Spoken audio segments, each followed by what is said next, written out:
നമസ്കാരം. എമ്പുരാനെ കുറിച്ചുള്ള ചർച്ചകൾ ഇപ്പോഴും തുടരുകയാണ്. റീ എഡിറ്റഡ് വെർഷൻ ഇന്നു മുതൽ തിയേറ്ററുകളിൽ എത്തിയിട്ടുണ്ട്. ഇങ്ങനെ രണ്ടാമത് റീസെൻസർ ചെയ്ത് ഒരു ചിത്രം വീണ്ടും തിയേറ്ററുകളിൽ എത്തുമ്പോൾ ആദ്യ സെൻസറിങ്ങിനെ കുറിച്ച് വ്യാപകമായ പരാതികൾ ഉയരുകയാണ്. ആദ്യഘട്ടം തന്നെ ഇത്തരത്തിലുള്ള പരാതികൾ ഉയർന്നിരുന്നു. പക്ഷേ രണ്ടാമത് കൂടി ഈ സിനിമ നിർമ്മാതാക്കളുടെ ആവശ്യപ്രകാരമാണെങ്കിൽ കൂടി സെൻസർ ചെയ്യുമ്പോൾ അതിനെതിരെ ആദ്യ സെൻസറിങ്ങിൽ പറ്റിയ ഗുരുതരമായ പിഴവുകളെക്കുറിച്ചുള്ള ആരോപണങ്ങൾ ഉയരുകയാണ്. ഈ ആദ്യത്തെ സെൻസറിങ് ഇത്രമാത്രം ഉത്തരവാദിത്വ രഹിതമായിട്ട് നടന്നോ എന്നുള്ള ഒരു ചോദ്യമാണ് ഇപ്പോൾ ഉയരുന്നത്.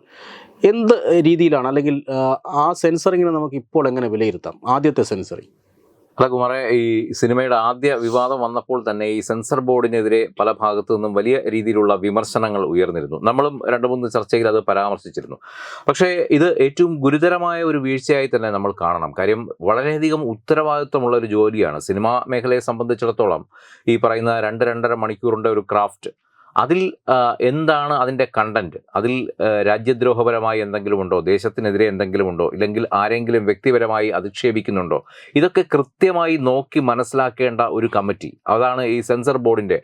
വെറുതെ വന്നിരുന്ന് സിനിമ കണ്ടുപോകുന്ന ഒരു മനോഭാവമല്ല അവർക്ക് കൃത്യമായി സിനിമയെക്കുറിച്ച് മനസ്സിലാക്കുകയും ആ സിനിമയുടെ ഉള്ളടക്കത്തെക്കുറിച്ച് കൃത്യമായ ഒരു ബോധ്യം ഉണ്ടാവുകയും വേണം. അതനുസരിച്ചാണ് സെൻസർ ബോർഡ് ഇതിന് റേറ്റിംഗ് നൽകുന്നത്, അല്ലേ? ഇപ്പോൾ നമ്മുടെ ഇന്ത്യൻ സിനിമകളിൽ പ്രധാനമായും 3 തരത്തിലുള്ള റേറ്റിംഗ് ആണ് നമ്മൾ കണ്ടുവരുന്നത്. ഒന്ന് യു സർട്ടിഫിക്കറ്റ്, ക്ലീൻ സർട്ടിഫിക്കറ്റ് ആണ് യു സർട്ടിഫിക്കറ്റ് എന്ന് പറയുന്നത്. രണ്ടാമതായി വരുന്നത് UA സർട്ടിഫിക്കറ്റ്, 16+, പാരന്റൽ അഡ്വൈസോടു കൂടി, അതായത് കുട്ടികൾ മുതിർന്നവരോടൊപ്പം ഇരുന്ന് കാണേണ്ട ചിത്രങ്ങൾ. പിന്നെ മൂന്നാമത്തെ കാറ്റഗറി A, അഡൽട്സ് ഉള്ളി കാറ്റഗറിയിൽ വരുന്ന. അപ്പോൾ ഇത് ഏതൊക്കെ സിനിമയ്ക്ക് എങ്ങനെയൊക്കെയാണ് കൊടുക്കേണ്ടത് എന്നുള്ള രീതിയിലാണ് ഈ സെൻസർ ബോർഡിനകത്ത് വരുന്ന കാര്യങ്ങൾ. അപ്പോൾ അവിടെയാണ് ഈ എമ്പുരാൻ പോലുള്ള ഒരു ചിത്രം UA സർട്ടിഫിക്കറ്റിൽ എങ്ങനെ ഇറങ്ങി എന്നുള്ള ഒരു ഇത് വരുന്നത്. കാര്യം അതിനകത്ത് ഇപ്പോൾ മുറിച്ചു മാറ്റിയ രംഗങ്ങൾ, സ്ത്രീകൾക്ക് എതിരെയുള്ള വയലൻസ്, അതും ഗർഭിണിയായ സ്ത്രീയെ റേപ്പ് ചെയ്യുന്ന ദൃശ്യങ്ങൾ ഉൾപ്പെടെയുള്ള കാര്യങ്ങളാണ് അതിനകത്തുള്ളത്. അപ്പോൾ അത്രയും വളരെ സീരിയസ് ആയിട്ടുള്ള ഒരു കണ്ടന്റ് ഉണ്ടായിട്ട് അതിനെങ്ങനെ UA 16+ കൊടുത്തു എന്നുള്ളതാണ് ഇപ്പോൾ പല ഭാഗത്തു നിന്നും ഉയരുന്ന ചോദ്യങ്ങൾ. അപ്പോൾ അത് തീർച്ചയായും സെൻസർ ബോർഡിൻ്റെ ഒരു വിശ്വാസ്യതയെ തന്നെ ഇപ്പോൾ ചോദ്യം ചെയ്യുകയാണ്. നമ്മൾ അതിനെക്കുറിച്ച് കൂടുതൽ അന്വേഷണം നടത്തുകയുണ്ടായി.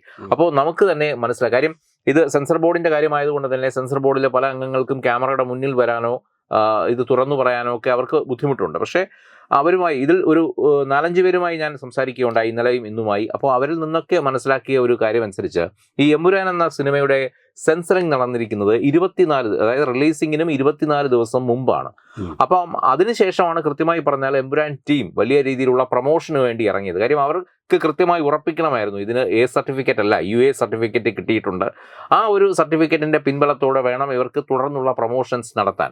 അതിനുവേണ്ടി അവർ 24 ദിവസം മുമ്പ് തന്നെ തിരുവനന്തപുരത്ത് ഇതിന്റെ സെൻസറിങ്ങിന് അപ്ലൈ ചെയ്യുകയും 24 ദിവസം മുമ്പ് സെൻസറിങ് നടക്കുകയും ചെയ്തിരുന്നു. 24 ദിവസം മുമ്പ് ഇത് നടന്നു എന്ന് പറയുമ്പോൾ ഇനി സെൻസർ ബോർഡിന്റെ കാര്യത്തിലേക്ക് വരികയാണെങ്കിൽ ഒരു ചിത്രം എക്സാമിൻ ചെയ്യുന്നത്, അതായത് റീജിയണൽ ലാംഗ്വേജിലുള്ള ഒരു ചിത്രം എക്സാമിൻ ചെയ്യുന്നത് ഒരു ചീഫ് എക്സാമിനിങ് ഓഫീസറും അദ്ദേഹത്തിന്റെ കീഴിലുള്ള 4 പേരടങ്ങുന്ന ഒരു കമ്മിറ്റിയുമാണ്. ഈ കമ്മിറ്റിയിൽ 2 പേർ സ്ത്രീകളായിരിക്കണം എന്നുള്ള കാര്യവും നിർബന്ധമാണ്.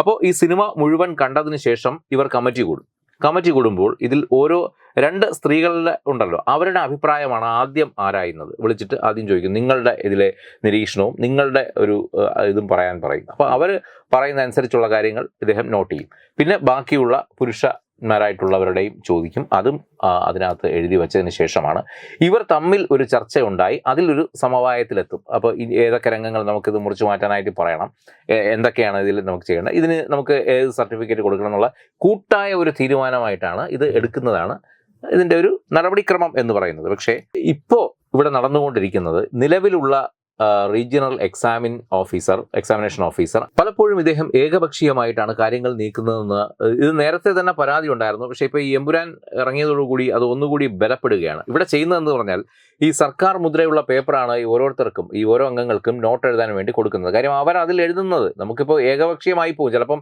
നമ്മൾ ഒറ്റപ്പെട്ടു പോകും ആ കമ്മിറ്റിക്ക്. എന്നിരുന്നാൽ പോലും നമ്മുടെ നിരീക്ഷണങ്ങൾ അതിനകത്ത് ശക്തമായി രേഖപ്പെടുത്തുക എന്നുള്ളതാണ് കാര്യം. എന്ന് വെച്ചാൽ ഇതിനകത്ത് 2 പേർക്ക് എന്തെങ്കിലും രീതിയിലുള്ള ഒരു എതിരഭിപ്രായം ഉണ്ടെങ്കിൽ ഇത് അടുത്ത മേൽ കമ്മിറ്റിക്ക് വിടാനുള്ള ഒരു റൂൾ ഇതിനകത്തുണ്ട്. 2 പേർ ഇതിൽ എതിരഭിപ്രായം പ്രകടിപ്പിച്ചാൽ മതി, ഇത് സെൻട്രൽ ഇതിലോട്ട് പോകും. പ്രസൂൺ ജോഷി ചെയർമാനായിട്ടുള്ള സെൻട്രൽ കമ്മിറ്റി, അടുത്ത് 10 പേരടങ്ങുന്ന ഒരു സമിതിയായിരിക്കും ഇത് പരിശോധിക്കുന്നത്. മാർക്കോയുടെ കാര്യത്തിൽ അത് സംഭവിച്ചിട്ടുണ്ട്. കാര്യം മാർക്കോ തിരുവനന്തപുരത്ത് എക്സാമിനേഷന് വന്നപ്പോൾ അതിനകത്ത് വയലൻസ് രംഗങ്ങൾ കണ്ടിട്ട് അന്ന് ഇവിടെ ഉണ്ടായിരുന്നവർ കൂട്ടായി അവർ, പക്ഷേ എല്ലാവരും പറഞ്ഞു ഇത് ഞങ്ങളുടെ കയ്യിൽ ഒതുങ്ങുന്നതല്ല, അതുകൊണ്ട് ഇത് മുകളിലോട്ട് വിടണം എന്ന് പറഞ്ഞതിൻ്റെ അടിസ്ഥാനത്തിൽ ഇത് മുകളിലോട്ട് വിടുകയും ആ കമ്മിറ്റിയാണ് ഇപ്പോൾ നമ്മൾ കാണുന്ന മാർക്കോ സെൻസർ ചെയ്തിട്ടുള്ളത്. അപ്പോൾ അതുപോലെ വേണമെങ്കിൽ എമ്പുരാന്റെ കാര്യത്തിലും അന്ന് ആർക്കെങ്കിലും ഇപ്പോൾ ഈ പറയുന്ന പരാമർശങ്ങൾ കൃത്യമായി ബോധ്യപ്പെടുകയും അറിയിക്കുകയും ചെയ്തിരുന്നെങ്കിൽ ഇത് ഇന്ന് ഈ ഉണ്ടാകുന്ന പ്രശ്നങ്ങൾ ഒരു പരിധിവരെ അതിനകത്ത് അവോയ്ഡ് ചെയ്യാമായിരുന്നു. ഇല്ലെങ്കിൽ അത് കൃത്യമായ ഗ്രൂപ്പുകളിലെങ്കിലും അധികാര കേന്ദ്രങ്ങളിലെങ്കിലും അവർ അറിയിക്കണമല്ലോ. കാര്യം പലരും പലരുടെയും നോമിനി ആയിട്ടാണ് അവിടെ ചെന്നിരിക്കുന്നത് സെൻസർ ബോർഡിൽ. അപ്പോൾ അത്തരം ആൾക്കാരെയെങ്കിലും അവർ അറിയിക്കണമായിരുന്നു എന്നുള്ള ഒരു അഭിപ്രായമാണ് ഇപ്പോൾ ഉയരുന്നത്. ഇതിൽ ഞാൻ പറഞ്ഞു വന്നത് ഈ സർക്കാർ മുദ്രയുള്ള പേപ്പറിൽ നോട്ട് എഴുതാൻ പലർക്കും അറിയില്ല എന്നുള്ളതാണ് ഇതിൻ്റെ ഏറ്റവും വലിയ വസ്തുത. പലരും പലരുടെയും നോമിനിയായി അവിടെ ചെന്ന് ഇരിപ്പുണ്ട്. പക്ഷേ എന്താണ് ഈ സിനിമയെക്കുറിച്ച് എഴുതേണ്ടത്, അതിന് സിനിമ എന്തെന്നറിയണം, സ്ക്രിപ്റ്റ് എന്തെന്നറിയണം, ഇതിൻ്റെ ടോട്ടാലിറ്റിയുള്ള ഒരു ക്രാഫ്റ്റ് എന്തെന്നറിയണം, സിനിമയുടെ ഉള്ളടക്കം അറിയണം, ഒരു സിനിമ പറയുന്ന രാഷ്ട്രീയം എന്തെന്നറിയണം.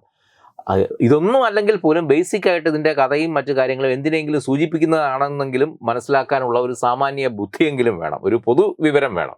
അതുപോലും ഇല്ലാത്തവരാണ് നമ്മുടെ സെൻസർ ബോർഡിൽ ഇപ്പോൾ ഇരിക്കുന്നതെന്നുള്ള വളരെ ഖേദപൂർവ്വമാണ് നമുക്കിത് പറയാൻ കഴിയുക. എന്നിരുന്നാലും അങ്ങനെയുള്ളവരാണ് ഇപ്പോൾ അവിടെ ഇരിക്കുന്നത്. അതുകൊണ്ട് അവരുടെ പിടിപ്പുകേട് കൊണ്ട് തന്നെയാണ് ഇങ്ങനെയുള്ള പ്രശ്നങ്ങൾ ഉണ്ടാകുന്നതെന്ന് ഏറെക്കുറെ വ്യക്തമായിട്ടുണ്ട്. ഈ നോട്ട് എഴുതാൻ ഇവർക്ക് കഴിയാതെ വരുമ്പോൾ ഇവർ ചെയ്യുന്നതെന്ന് വെച്ച് കഴിഞ്ഞാൽ ഇവർ ഒപ്പിട്ടങ്ങ് കൊടുക്കുകയാണ്. ബാക്കി ചീഫ് എക്സാമിനർ ഓഫീസറാണ് ഇത് പൂരിപ്പിക്കുന്നത്. അപ്പോൾ അദ്ദേഹം എന്താണോ അദ്ദേഹത്തിന് നടത്തിയെടുക്കേണ്ടത് അതവിടെ കൃത്യമായി നടപ്പിലാകുന്നു എന്നുള്ളതാണ്. പലപ്പോഴും ഇതൊക്കെ വിസമ്മതിച്ചേക്കും പലരും. പക്ഷേ നടക്കുന്ന കാര്യം പറഞ്ഞുതരാം. ഓരോ സിനിമയ്ക്കും അതിൻ്റെ പ്രൊഡ്യൂസർമാർ ഇവരെ കാണേണ്ട പോലെ കാണുന്നുണ്ട്. ഇവർക്ക് ഗിഫ്റ്റ് ഓഫർ ചെയ്യുന്നുണ്ട്, പല രീതിയിലുള്ള ഗിഫ്റ്റ് കിട്ടുന്നുണ്ട്, പൈസയായിട്ട് കൊടുക്കുന്നുണ്ട്. അങ്ങനെയുള്ള ഇതൊക്കെ നിഷേധിക്കപ്പെട്ടേക്കാം, പക്ഷേ സത്യം അതാണ്, അങ്ങനെയുള്ള കാര്യങ്ങൾ നടക്കുന്നുണ്ട്. എമ്പുരാൻ്റെ ടീമും അങ്ങനെ കാണേണ്ടതുപോലെ ഈ ടീമിനെ കണ്ടിട്ടുണ്ട് എന്ന് തന്നെയാണ് നമുക്ക് ലഭിക്കുന്ന കാര്യങ്ങൾ. ഇതിന് സ്ഥിരീകരണം ഉണ്ടോ എന്ന് ചോദിച്ചാൽ നമുക്ക് തെളിവുകളൊന്നുമില്ല, പക്ഷേ കിട്ടുന്ന സൂചനകൾ അങ്ങനെ തന്നെയാണ്. ഇതിൻ്റെ പിന്നാമ്പുറത്ത് വലിയ രീതിയിലുള്ള പർച്ചേസ് നടന്നിട്ടുണ്ട് എന്നുള്ള കാര്യം വളരെ ഏറെക്കുറെ വ്യക്തമായിരിക്കുകയാണ് കുമാർ.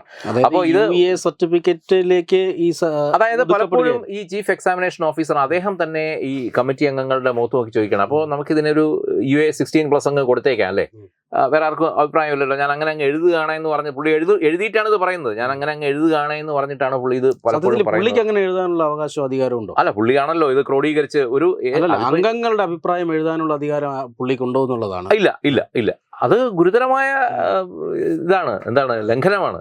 ഈ ഇരിക്കുന്ന പോസ്റ്റിനോട് കാണിക്കുന്ന ഒരു നീതികേടാണ്. അതെ, കാര്യം നമുക്ക് ഓരോരുത്തർക്കും ഇപ്പം കുമാറാണ് അവിടെ ഇരിക്കുന്നെങ്കിൽ കുമാറിന്റെ അഭിപ്രായം കുമാർ കൃത്യമായിട്ട് അതിനകത്ത് രേഖപ്പെടും. ഒരുപക്ഷെ അത് ഉൾക്കൊണ്ടേക്കാൻ തള്ളിക്കളഞ്ഞേക്കാം, പക്ഷെ കുമാറിന്റെ അഭിപ്രായം അവിടെ രേഖപ്പെടുത്താം. അതെ, ആ അഭിപ്രായം മുഖവിലയ്ക്ക് എടുക്കും എന്നുള്ളതാണ് കാര്യം. ഇല്ലെങ്കിൽ നമുക്കിത് ഏതെങ്കിലും കേസിൽ പിന്നീട് ഇതൊരു വിഷയമാകുന്നെങ്കിൽ നമുക്ക് അപ്പീൽ ചെയ്യാം.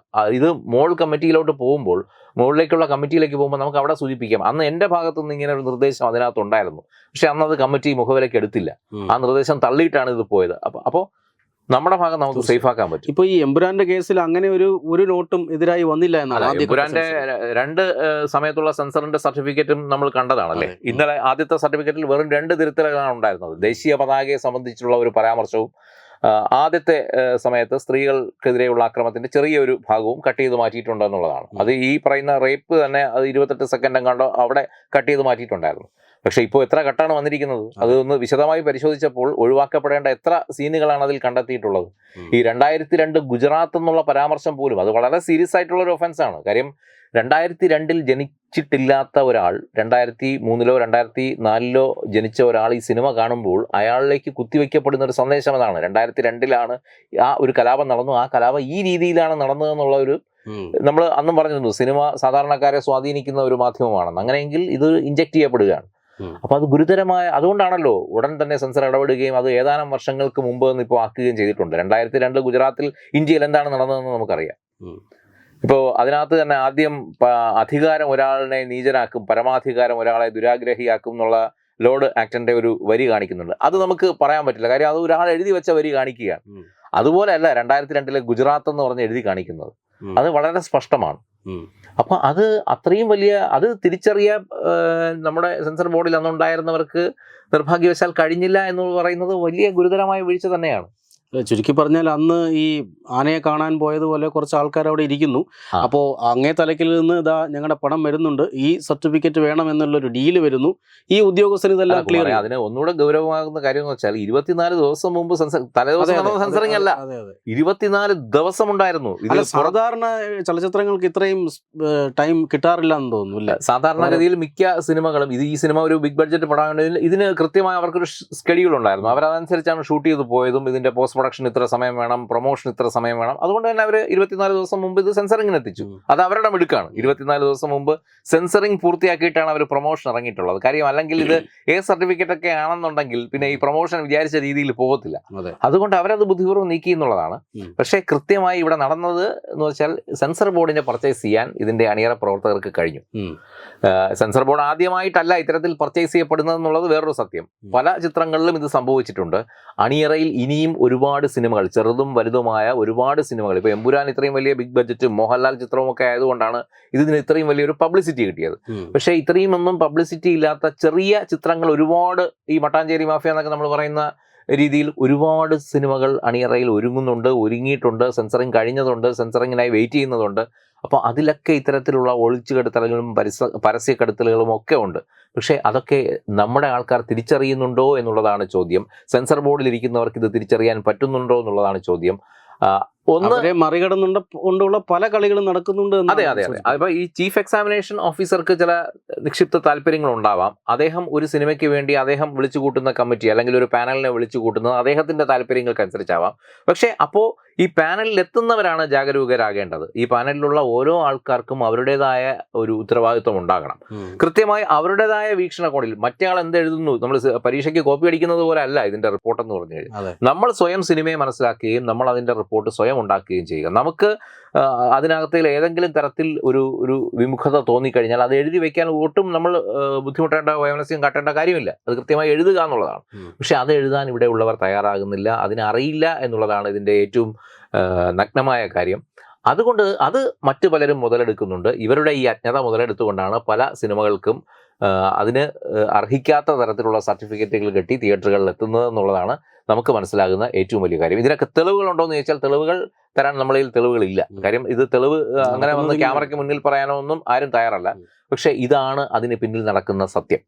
പക്ഷേ ഈ പറയുന്ന പോലെ സംഘപരിവാറിൻ്റെ എന്താണ് സ്ക്രൂട്ടിനി, ഈ ആരാധകരുടെ മനസ്സിനേറ്റ നൊമ്പരം കൊണ്ട് അണിയറ പ്രവർത്തകർക്കുണ്ടായ നൊമ്പരം, ഇതൊന്നും അല്ല ഈ രണ്ടാമത്തെ 24 വെട്ടിന് പിന്നിൽ. ആദ്യഘട്ടത്തിലെ ഗുരുതരമായ പിഴവുകൾ രണ്ടാം ഘട്ടത്തിൽ തിരുത്തിയെന്നേ ഉള്ളൂ. ഇല്ല, ഇതിപ്പോ ഈ പറഞ്ഞതുപോലെ ഇതിലിരുന്നവരുടെ അജ്ഞത കൊണ്ട് പടം തോക്കേണ്ട വിദ്യാർത്ഥി പാസ് മാർക്ക് കിട്ടിപ്പോയി അല്ലേ? ഇപ്പം അധ്യാപകന്റെ അജ്ഞത കുറവുകൊണ്ട് നിർബന്ധമായും തോക്കേണ്ട ഒരു വിദ്യാർത്ഥി എങ്ങനെ ഡിസ്റ്റിങ്ഷൻ വാങ്ങിച്ചു പോയി എന്നുള്ളത് പോലെയാണ് ഈ സിനിമയുടെ കാര്യം. ഇതിൽ നിർബന്ധമായും വെട്ടിമാറ്റേണ്ട രംഗങ്ങൾ അന്നത്തെ ആദ്യത്തെ സെൻസർ ബോർഡ് അംഗങ്ങൾ ശ്രദ്ധിച്ചില്ല. അവരുടെ അജ്ഞത കൊണ്ട് ഇത് കൃത്യമായി കടന്നുപോയി. അതിൽ മറ്റവർ വിജയിച്ചു. അങ്ങനെ ഇരുന്നപ്പോഴാണ് ഇത് കണ്ടവർക്ക് കൃത്യമായി ഇത് ബോധ്യമായി. ഇത് സിനിമ പുറത്തു വന്നപ്പോൾ ഇത് പല രീതിയിൽ ചർച്ചയായപ്പോൾ അവർക്ക് അതിൻ്റെ അപകടം മനസ്സിലാക്കി. അത് ഒരുപക്ഷെ പ്രൊഡ്യൂസർ ഇടപെട്ടില്ലായിരുന്നുണ്ടെങ്കിൽ അത് വേറെ രീതിയിൽ ഓപ്പറേറ്റ് ചെയ്യപ്പെടും. ഒരുപക്ഷെ സിനിമ കേസിന് പോയാൽ സിനിമ സ്റ്റേ ചെയ്യപ്പെടാൻ പോലും, ഇതിപ്പോൾ ഒരു ദിവസം പോലും സിനിമ സ്റ്റേ ചെയ്തിട്ടില്ല. സിനിമയ്ക്ക് സ്റ്റേ വരാതെയാണ് സിനിമ സെൻസർ ചെയ്തത് അല്ലേ?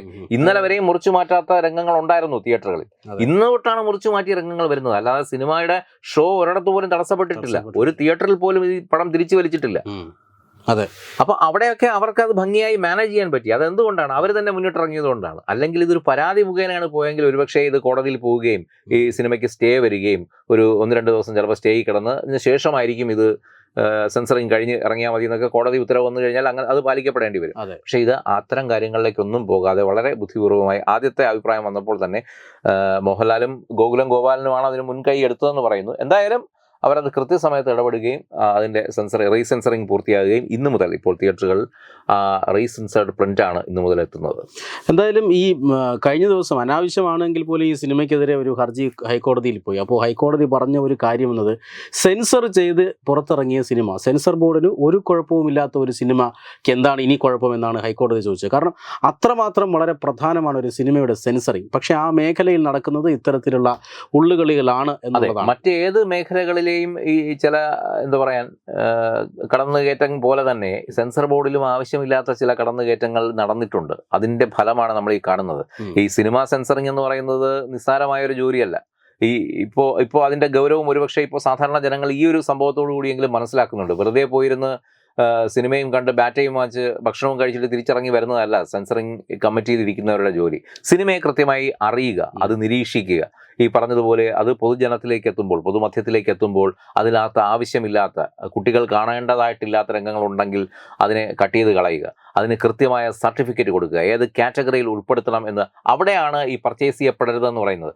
UA ആകുന്നതും യു ആയി മാറുന്നതും ഒക്കെ ഇത്തരത്തിലുള്ള ഇതിന്റെ പിന്നാമ്പുറത്ത് ഒരുപാട് പർച്ചേസ് നടക്കുന്നുണ്ട്. അപ്പം അത്തരത്തിലുള്ള കാര്യങ്ങൾ അവസാനിച്ചാൽ മാത്രമേ ഈ സിനിമാ രംഗത്തെ വലിയ രീതിയിലുള്ള ഇത്തരത്തിലുള്ള കടന്നുകയറ്റങ്ങൾ നമുക്ക് തടയിടാനാകൂ എന്നുള്ളതാണ് നമുക്കിതിൽ നിന്നൊക്കെ മനസ്സിലാകുന്നത്. എന്നാലും ഇപ്പോഴും പറയുന്നത് സംഘപരിവാറിന്റെ 24 വെട്ട് എന്ന് പറഞ്ഞ് ഇരവാദം മുഴക്കി നടക്കുകയാണ്. അവരൊക്കെ ഈ പറയുന്ന മേഖലയിൽ നടത്തിയിട്ടുള്ള കള്ളക്കളികളും നാടകങ്ങളും. അല്ല, ഒരുപക്ഷെ ഈ സംഘപരിവാർ എന്ന് പറയുമ്പോഴും ഈ സെൻസർ ബോർഡിൽ ഇരുന്നവരും സംഘപരിവാറിന്റെ അതാണ് അവിടെയാണ് യഥാർത്ഥ വീഴ്ച. വഴിയെ പോകുന്നവരെ പിടിച്ച് സിനിമ സെൻസർ ചെയ്യാൻ ഇരുത്തുമ്പോൾ ഉണ്ടാകുന്ന ഗുരുതരമായ പ്രശ്നങ്ങളാണ്. അതൊരു പക്ഷേ ഇനി വരും ദിവസങ്ങളിൽ വരും ദിവസങ്ങളിൽ അല്ല, അത് വളരെ സീരിയസ് ആയിട്ട് തന്നെ പല കോണുകളിലും അതിനെ സംബന്ധിച്ച് ചർച്ച നടക്കുന്നുണ്ട്. ഒന്ന്, മാധ്യമരംഗത്ത് അല്ലെങ്കിൽ സിനിമാ രംഗത്ത് നിന്ന് അനുഭവ സമ്പത്തും പരിചയ സമ്പത്തും ഉള്ളവരായിരിക്കണം ഇത് ഹാൻഡിൽ ചെയ്യേണ്ടത്. അല്ലാതെ തെരുവിൽ രാഷ്ട്രീയം കളിച്ച് നടക്കുന്നവർക്ക് അതിന്റെ പിൻബലം പറ്റിക്കൊണ്ട് ഒരു നോമിനിയായി ചെന്ന് കയറിയിരുന്ന് സിനിമ കണ്ട് ആസ്വദിച്ച് തിരിച്ചിറങ്ങി വരാനുള്ള ഒരു വേദി ആകരുത് സെൻസർ ബോർഡ് എന്നുള്ളതിന്റെ കൃത്യമായ നിർദ്ദേശങ്ങൾ ഇപ്പോൾ പല ഭാഗത്തു നിന്നും ഉണ്ടാകുന്നുണ്ട്. വരും ദിവസങ്ങളിൽ അത് കൃത്യമായി തന്നെ നടപ്പാക്കപ്പെടും എന്ന് നമ്മൾ വിശ്വസിക്കുന്നു. നമസ്കാരം.